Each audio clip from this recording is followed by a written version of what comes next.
Olá, sejam todos e todas bem-vindos, bem-vindas. Meu nome é Luiz Maia, eu sou professor aqui no Profiap da UFRPE, em Recife, Pernambuco. Ao meu lado aqui, o colega professor Jorge Correia Neto, também da mesma unidade do Profiap. Nós estamos muito felizes de estar de volta aqui, né, Jorge, para retomar esse projeto do Diálogos Profiap. Nosso esforço aqui é tentar criar mecanismos de comunicação, de divulgação, de alguma forma, promover esse ambiente de troca de conhecimentos, de aprendizados que a gente está tendo nessa maravilhosa jornada que é a formação de técnicos, de profissionais para a administração pública. Queria passar a palavra aqui para o Jorge só para fazer a sua saudação e daqui a pouquinho eu explico mais ou menos qual que é o propósito deste vídeo. Olá, Luiz. Olá a todos que estão aqui conosco. É um prazer retomar esse projeto do Diálogos Profiap. Eu acho que o tema de hoje vai ser um tema bacana para toda a rede de dezenas de universidades que fazem parte do Profiap em todo o Brasil. Espero que a gente aqui dê o primeiro passozinho, Luiz, para discutir e para, de alguma forma, contribuir com a formação de docentes e discentes acerca do nosso tema de hoje. Tá contigo. Maravilha. Então, sem mais delongas, já vou colocar aqui na nossa tela. Pessoal, nós temos um material aqui que é uma compilação de informações, leituras que a gente faz, que tem origem muitas vezes nos documentos da nossa área de administração pública na CAPES, mas também tem da nossa experiência aqui e de algumas fontes que a gente consultou. Esse material vai estar disponível, né, Jorge? A gente está fazendo a nossa conversa hoje com base nessa apresentação, mas ela vai estar disponível aqui na descrição do vídeo. Quem quiser pode ter acesso a ela. E a gente vai falar mais um pouquinho aqui, que a ideia é que todo esse ambiente sirva como um ambiente de diálogo. Então, as pessoas que postarem ali comentários sobre esse vídeo, dúvidas, perguntas, sugestões, a gente vai tentar interagir como se fosse numa rede social, mas de alguma forma tentando estender a nossa leitura, a nossa compreensão do que está acontecendo aqui. Pessoal, PTT, Produtos Técnico-Tecnológicos, né? Esse é um grande desafio para o nosso ambiente, né, de uma pós-graduação profissional. Mas vamos dar um passo atrás e falar um pouquinho sobre essa compreensão, que às vezes ainda é muito difícil para algumas pessoas, da natureza da pós-graduação profissional. Pode passar, por favor, Jorge.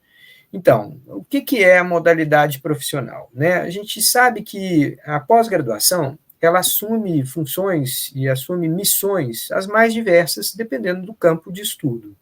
Né? Mas a modalidade de uma pós-graduação, um mestrado ou um doutorado acadêmico e um mestrado ou doutorado profissional são muito distintos. Né?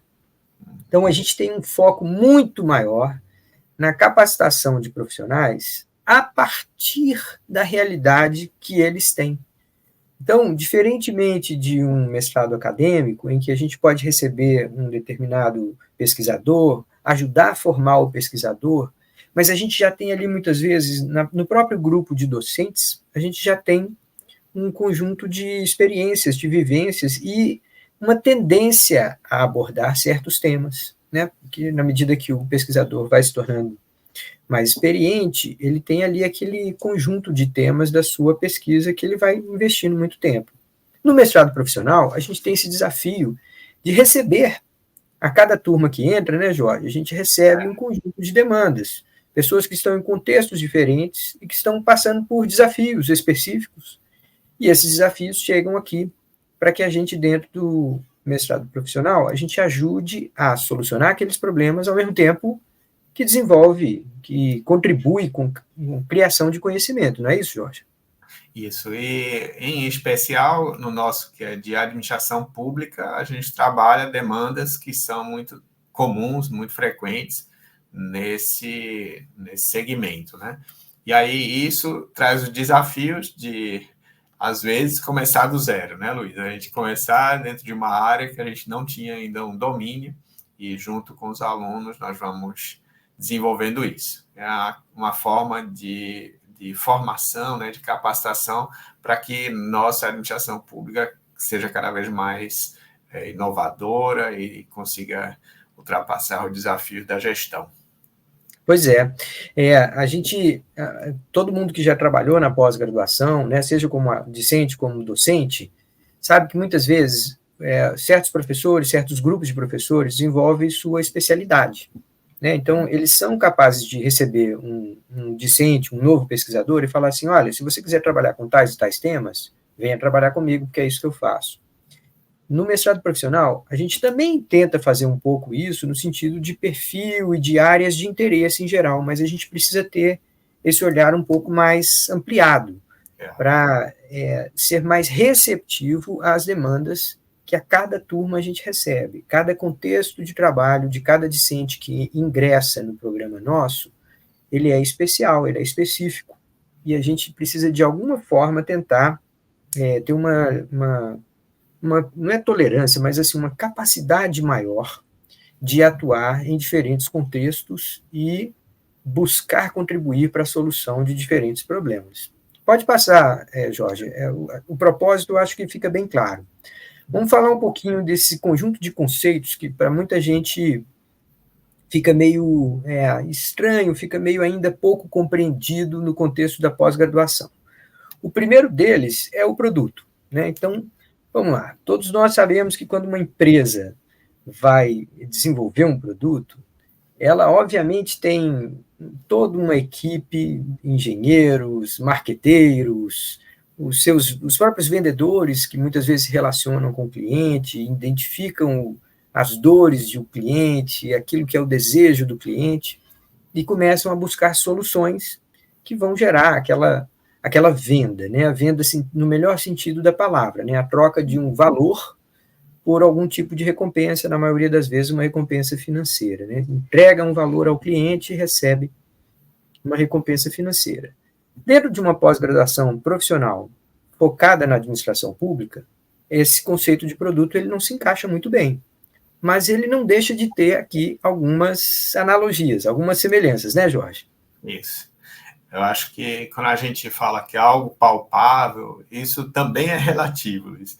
Porque um exemplo que a gente trouxe aqui, né, o podcast, a gente entrega aquilo numa plataforma e tal, mas ele não é totalmente palpável, né? Mas é um produto, é algo que a gente entrega depois de um certo tempo de desenvolvimento, né, Luiz? É uma coisa que eu gosto muito de falar, que a gente vai falar aqui mais adiante um pouquinho, é que, assim, um produto, ele precisa ter como ponto de partida um problema, e ele precisa validar tanto a existência do problema, né, porque muitas vezes a gente acha que entende qual que é o problema, às vezes o problema não é exatamente aquilo que a gente pensava, e ele tem que também ter uma solução para aquele problema. E, mais uma vez, ele também vai precisar ser validado. A gente vai falar um pouquinho sobre isso, tá?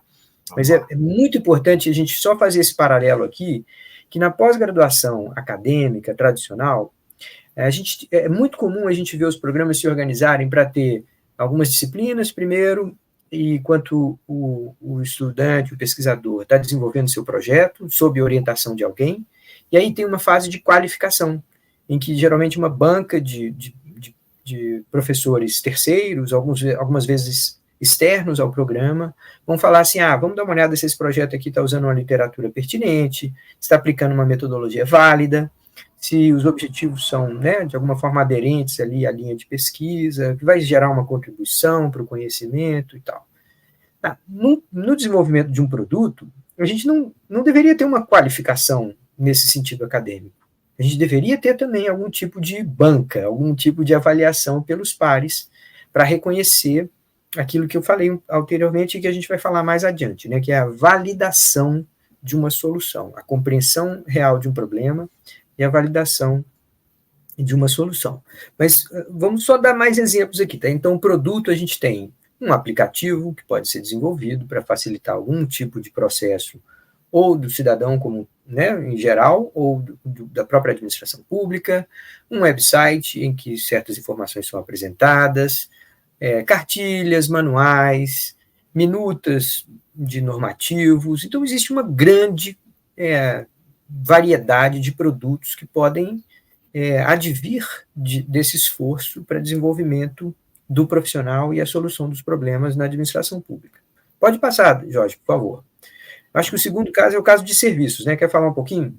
Isso. É um conjunto, né, de elementos que você desenvolve e que aquilo em si já é a própria entrega, né? Atividades cujo resultado também é intangível e onde o prestador e o cliente devem estar presentes durante a execução.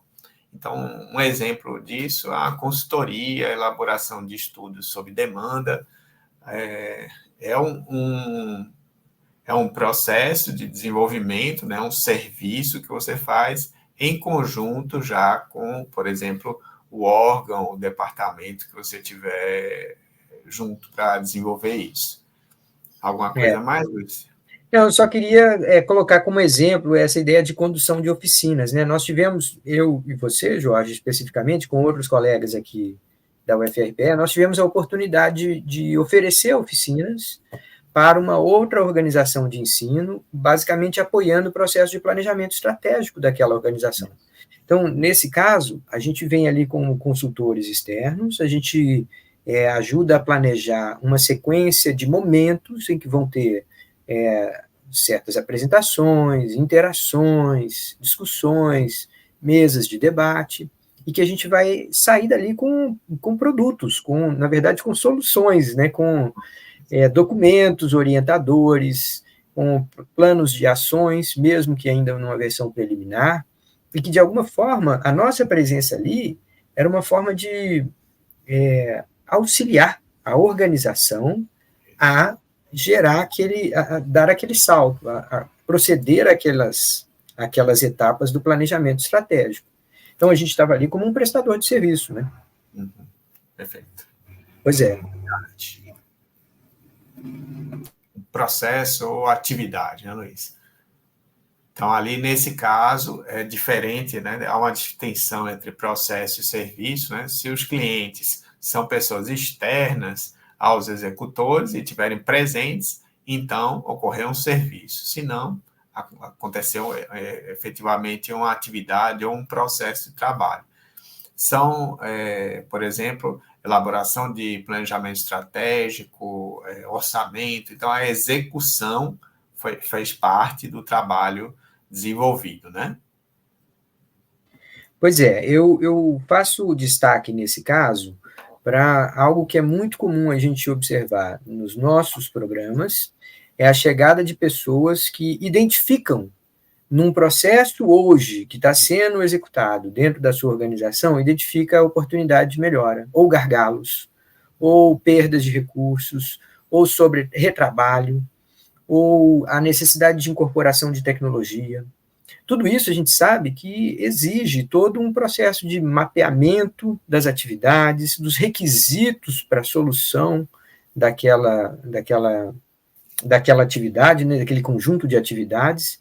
Então, é muito comum que a gente, cada vez mais, olhe para essas intervenções, entre aspas, né, para esses projetos de intervenção que a gente está ajudando a fazer na administração pública, ou propondo para a administração pública, como sendo também processos de revisão, não, como produtos que são a revisão de processos. Então, no nosso mestrado aqui, a gente já teve alguns TCCs com essa natureza, em que se identificava um processo, aplicava-se, inclusive, muitas vezes, aquela metodologia dos fluxogramas, do uso do BPM, uma linguagem, né, convencional, amplamente utilizada para mapeamento de processos, e daí buscando algum tipo de otimização, ou pelo menos aperfeiçoamento, remoção de gargalos, incorporação de tecnologia, ganho de tempo, enfim, todas essas possibilidades. Então, esse é um caso muito comum que nos chega como objetos de estudo no Profiap. Perfeito. Para isso tudo, né, Luiz, a gente tem que ter validação. E validação é um tema importante da gente refletir aqui junto com vocês, até porque isso importa para discentes e docentes, né, Luiz? Pois é, a ideia de que a gente vai elaborar uma solução, que a gente vai identificar um problema, preparar uma solução, nos coloca numa situação muito curiosa. A gente, na iniciativa privada, numa empresa, todo o processo de desenvolvimento de um novo produto é fortemente baseado em etapas de validação. Para fazer a validação de um problema, muitas vezes as empresas investem recursos na realização de uma pesquisa de mercado, grupos focais, a realização de enquetes, buscas documentais, pesquisas documentais, bibliográficas mesmo, às vezes a contratação de um especialista para fazer relatórios específicos, tudo para validar o problema, para reconhecer que aquele problema está bem definido, bem delimitado, antes de se buscar uma solução. A partir dessa etapa, busca-se também criar a solução, e a solução precisa ser, entre aspas, testada antes de ser lançada, né? Esse tipo de processo, ele dificilmente consegue ser totalmente replicado dentro do desenvolvimento de um PTT. Mas algumas dessas atividades precisam estar na mente dos pesquisadores, e aí eu estou falando ambos, né, Jorge? O docente e o discente. Porque o docente que se dispõe a trabalhar no mestrado profissional e que, portanto, se dispõe a desenvolver um PTT, ele precisa estar, de alguma forma, ciente que ele está sendo convidado a sair um pouquinho da sua zona de conforto. O foco ali não é a geração de uma dissertação concluída, um diploma para um novo mestre, claro, isso tudo é muito importante, e a publicação de um artigo numa revista que seja muito citada. Esse não é aqui o nosso objetivo. O objetivo aqui é realmente criar uma solução a partir de um problema que foi trazido no ingresso do discente, não é isso? Luiz, eu lembro que você sempre comenta conosco lá no Profiap a questão da integração com o departamento, a área que aquele aluno está fazendo a solução, né? Envolver, então, esses gestores, as pessoas, para que efetivamente contribuam com essa validação, né? Pois é, eu sonho com um dia, Jorge, que na hora que a gente fizer a banca final de defesa de um TCC de um discente do Profiap, que a gente tenha como membro dessa banca, nem que seja como consultor externo, que a gente tenha um membro da organização, alguém que possa avaliar, né, e de alguma forma validar finalmente, né, aquele processo, como falar assim, não, o que foi desenvolvido aqui é do nosso interesse, a gente quer desenvolver, a gente quer tentar implementar, ainda que a gente saiba que muitas vezes há as restrições de orçamento, há as restrições legais e tal, mas se a solução trazida for apenas para gerar um TCC, o programa não está cumprindo sua missão.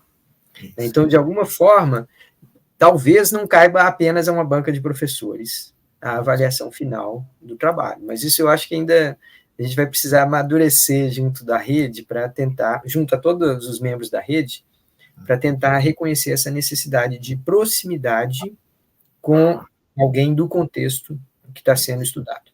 Isso. E tem mais coisas ainda na validação, né? A gente ainda vai mais coisas para frente. Bom, pois é. Vale falar também um pouquinho sobre a diferença entre tecnologia e o produto em si, tecnológico, né? A tecnologia seria a aplicação mais direta desses conhecimentos que são trabalhados, né, refletidos durante o processo de formação do aluno, mas os produtos já são um pouquinho diferentes, né? São questões mais aplicadas. Fala aí, Luiz. Então, eu gosto muito desse exemplo tão atual que a gente tem hoje, Jorge, que é a inteligência artificial generativa, né? O ChatGPT.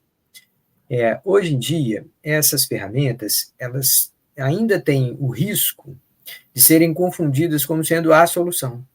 Ah, não, a minha solução é o ChatGPT. Não, o ChatGPT é uma ferramenta para você gerar uma solução. Então, por exemplo, hoje a gente consegue usar uma ferramenta como essa para elaborar com muita facilidade um abstract, né, fazer aquele resumo numa língua estrangeira para colocar no início de uma dissertação. A inteligência artificial faz isso com muita facilidade.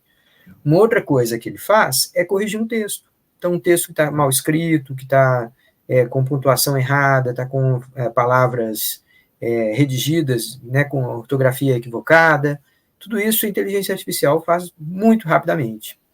A gente não pode achar que essa ferramenta pode ser usada para escrever o texto. Se a gente começar a fazer isso, a gente provavelmente está cruzando aquela linha ética de confundir qual que é o papel da ferramenta e qual que é o papel do pesquisador, né?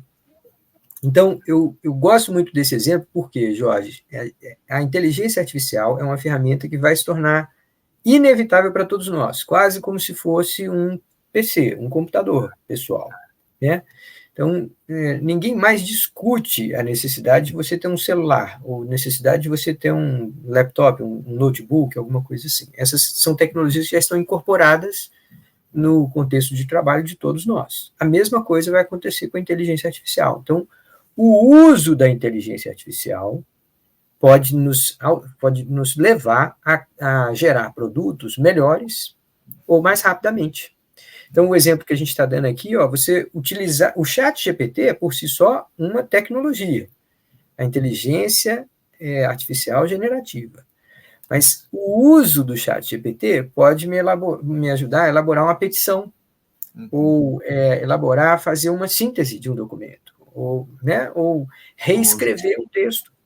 Como os estudos de impacto ambiental, né, que a gente transforma no RIMA, né, no relatório do impacto ambiental, que tem que ter uma linguagem mais simples, uma linguagem mais direta e de um tamanho menor do que o relatório de impacto ambiental. Né? Pois é, então o nosso desafio é saber como melhor usar a tecnologia para aperfeiçoar o produto, e não para gerar um produto, que é muito importante a gente entender que existe ali uma atenção muito grande e vai ser cada vez maior no sentido de quem é o autor, né? Na medida que a gente tem ferramentas que às vezes podem até substituir a função da autoria, com muitas ressalvas que se faz a esse processo, a gente também vai precisar ter essa clareza no uso da tecnologia. Beleza. Puxando agora para a questão de avaliação e como isso é visto pela avaliação da CAPES sobre os programas, ele também tem algumas dimensões que vale a pena a gente discutir.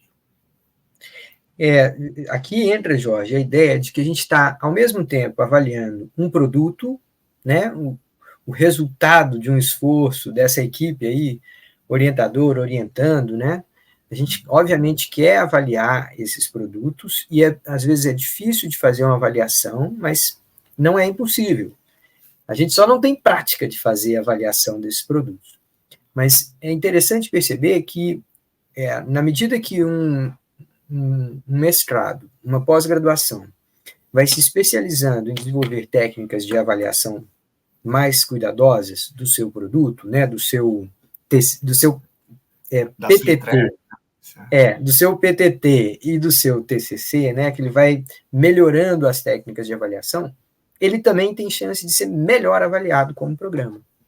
Então, saber desenhar soluções que sejam de certas características que a gente vai falar aqui, vai permitir dar crédito, dar valor para coisas que realmente têm, né, esse merecimento, mas também mostrar que o programa está alcançando seus objetivos.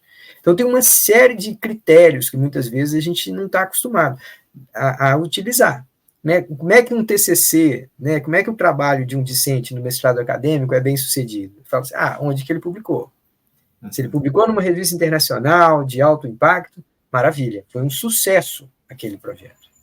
Tá, aqui não é exatamente a mesma coisa, porque não se trata de uma contribuição original, criativa ou inovadora dentro de uma literatura que está ali lutando para avançar. Aqui, muitas vezes, a gente está falando assim, qual que é a replicabilidade, qual que é a aderência daquela pesquisa, daquele esforço às linhas de atuação do programa, qual que é o impacto que aquilo vai ter para a organização e para outras organizações que têm o mesmo tipo de problema, a aplicabilidade, né, o quão amplo que essa solução pode ser usada em termos de abrangência, uma abrangência imediata, uma abrangência potencial, uma possibilidade de replicação daquela solução. Então, só para pegar um exemplo assim, bem fácil de visualizar, né, a gente pode ter, numa determinada organização, dificuldades na orçamentação. Então, aquilo vem trazido como um tema de pesquisa. Os processos de orçamentação de uma determinada organização vão ser redesenhados. Como que a gente vai estimar o volume de recursos disponíveis? Como que a gente vai priorizar os investimentos, os gastos a serem feitos a cada período? Como que a gente vai rever? Como que isso vai estar alinhado ao nosso planejamento estratégico? Então, vamos lá. Um discente nosso realizou isso para a organização de onde ela vem. Em que medida que esse aprendizado pode ser replicado para uma outra organização?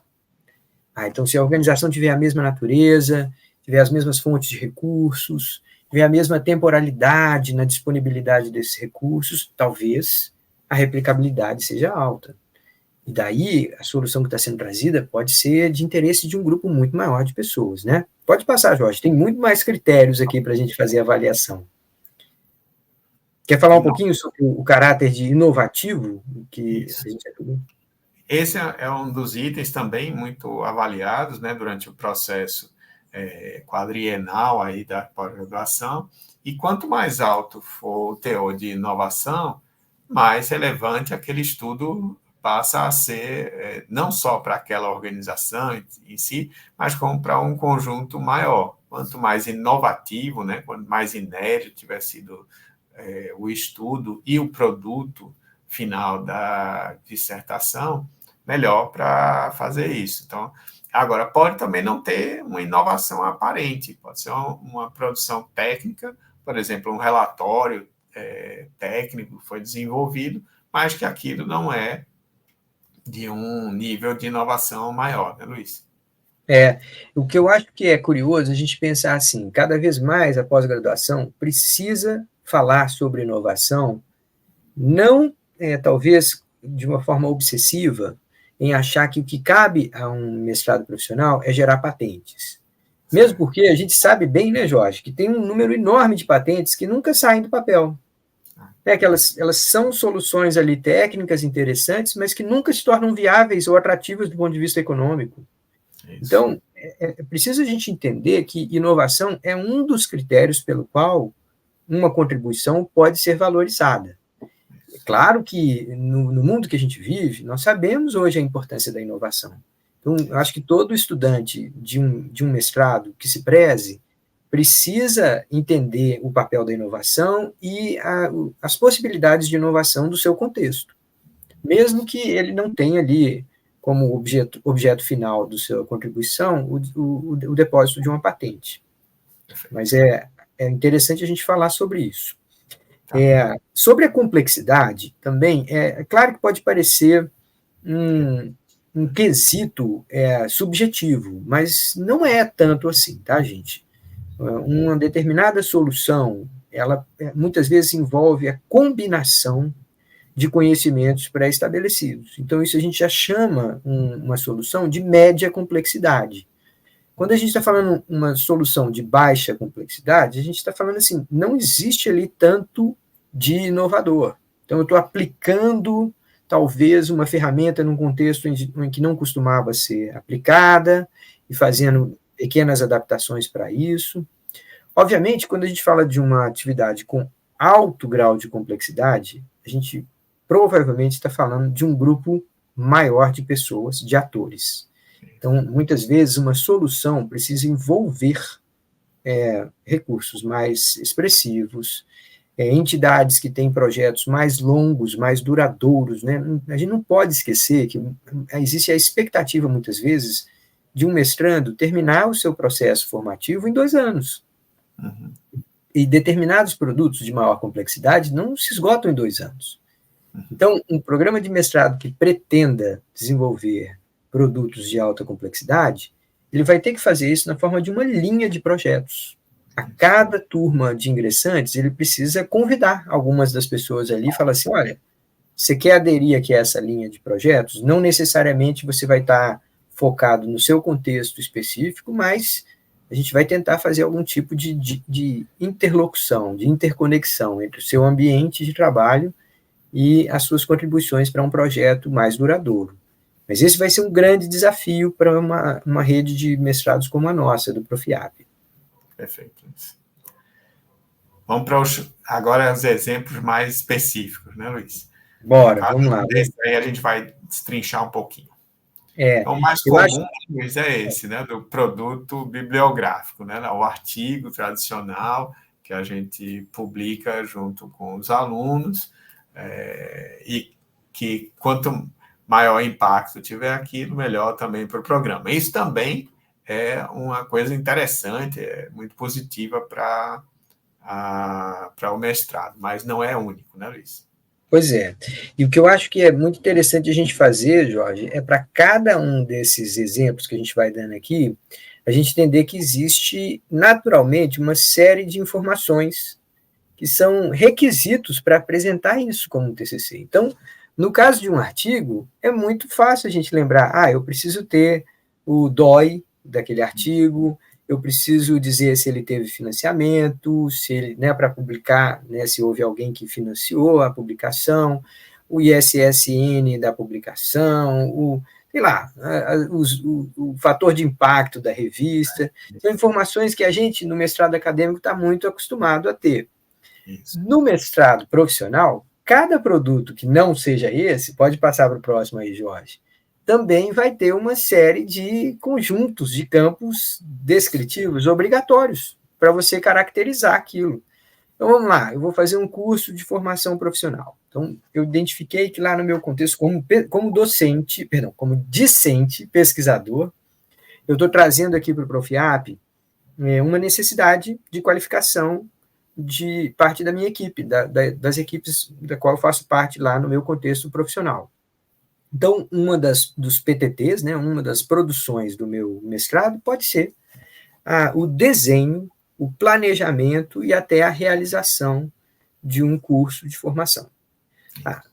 Não basta simplesmente eu fazer uma palestra de 2 horas e falar, pronto, eu fiz um curso de formação profissional. Não, eu vou ter que ter toda uma proposta descrevendo aquele contexto, aquele conteúdo, a sua importância, o que se pretende com aquilo. Né? Hein? A metodologia que vai estar A sendo metodologia a ser empregada e, principalmente, os processos avaliativos de aprendizagem ao final. Gente, olha só, eu acho que todos nós que estamos na academia já cansamos de participar de eventos em que todo mundo fala, fala, fala, e depois nada acontece. A sensação de castelo de areia, que a gente está construindo castelos de areia. Então, ao final de cada evento, de cada curso, é preciso ter algo palpável, é preciso ter um documento de síntese e, de alguma forma, posicione aquele conhecimento, sirva para outras organizações. A gente não pode ter a ilusão de que falar sobre um problema significa necessariamente contribuir com sua solução. Como eu estou em outro mestrado profissional, na área de saúde pública, eu, às vezes, me pego lamentando que a gente fale tanto sobre algumas arboviroses, né, sobre dengue, sobre chikungunya, e essas falas, elas podem crescer 200%, e o número de pessoas infectadas a todo ano não está mudando com isso. É preciso que a gente entenda que cada um desses produtos precisa ter impacto. E para que eles tenham impacto, eles vão ter que se orientar no sentido de desenho e de descrição, ao final, de cada uma daquelas etapas que foram adotadas. Beleza. Material didático também pode ser apresentado como um produto final, né?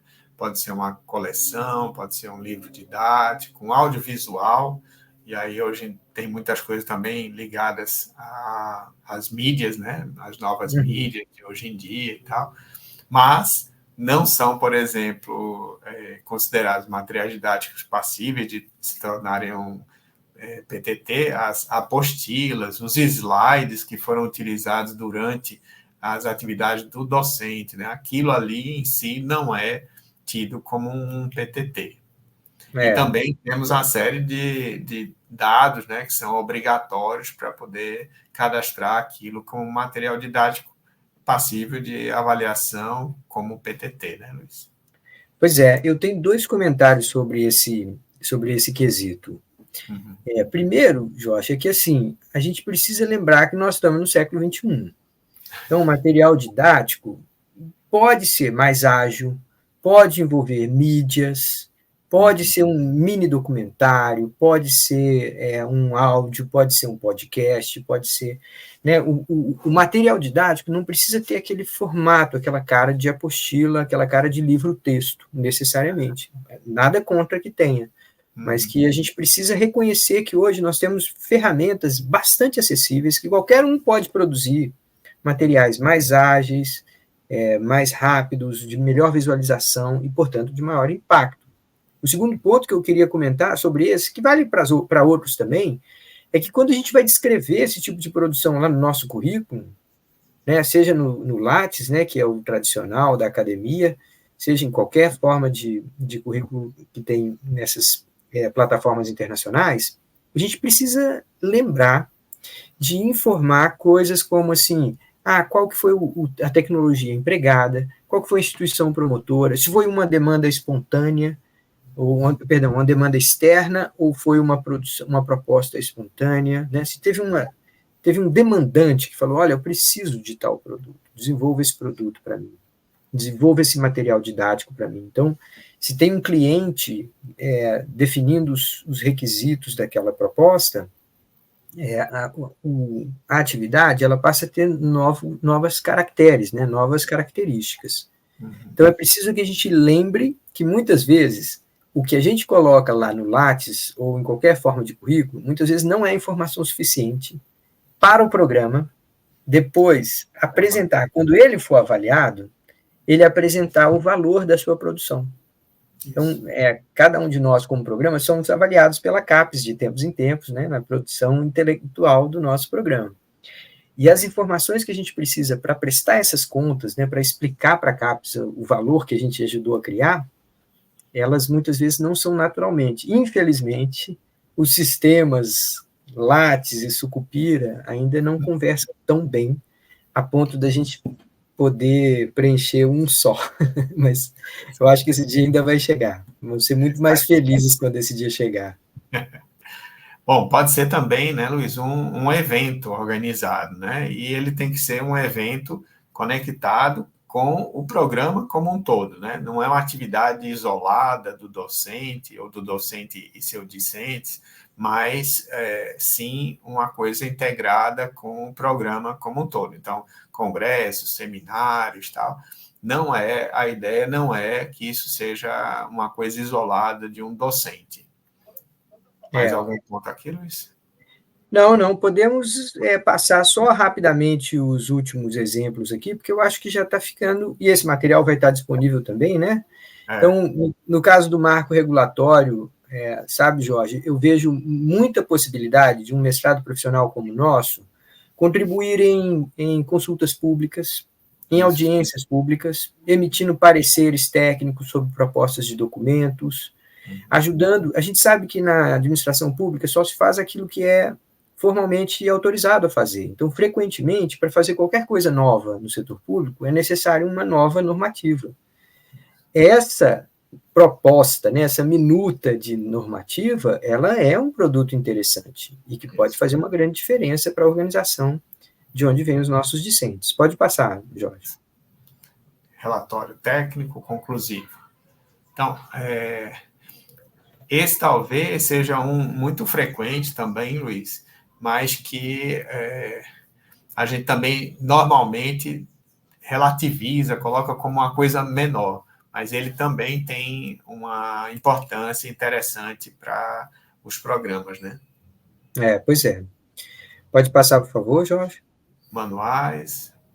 Manuais, protocolos, entra muito naquela ideia também de revisão de processos, né, mas em algumas vezes pode ser uma coisa mais operacional dentro da organização.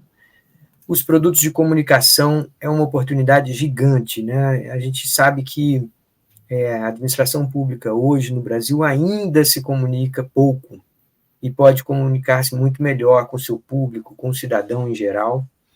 Então, aqui existe um enorme potencial para geração de podcasts, de campanhas publicitárias, enfim, conteúdos que podem ser veiculados em rádio, nas mídias sociais, né? canais específicos de redes sociais, então existe aí um potencial gigante a ser explorado também. Bacana. Bom, vamos lá, Luiz, e o que é que temos por aí? Quais são os próximos passos? Então, eu acho que a gente deve deixar este material aqui, Jorge, na expectativa de que as pessoas que estão nos acompanhando até o final desse vídeo aqui entenderam que a gente está iniciando um diálogo, que a gente quer ouvir e quer interagir com as pessoas. Então, onde esse vídeo está sendo postado aqui na plataforma, existe lá embaixo não só a descrição do vídeo, o link para essa apresentação, mas também tem espaços para as pessoas inserirem comentários, sugestões, dúvidas, e nós vamos interagir com as pessoas que estão ali. De minha parte, o tema que eu mais gostaria de ver as pessoas falando e nos provocando ali é sobre como a gente vai fazer operacionalmente dentro dos nossos programas para promover essas habilidades.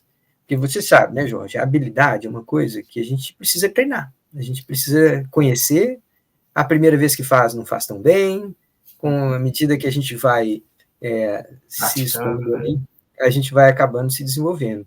Eu espero que a gente tenha esse tipo de provocação de todos que participaram dessa oportunidade aqui.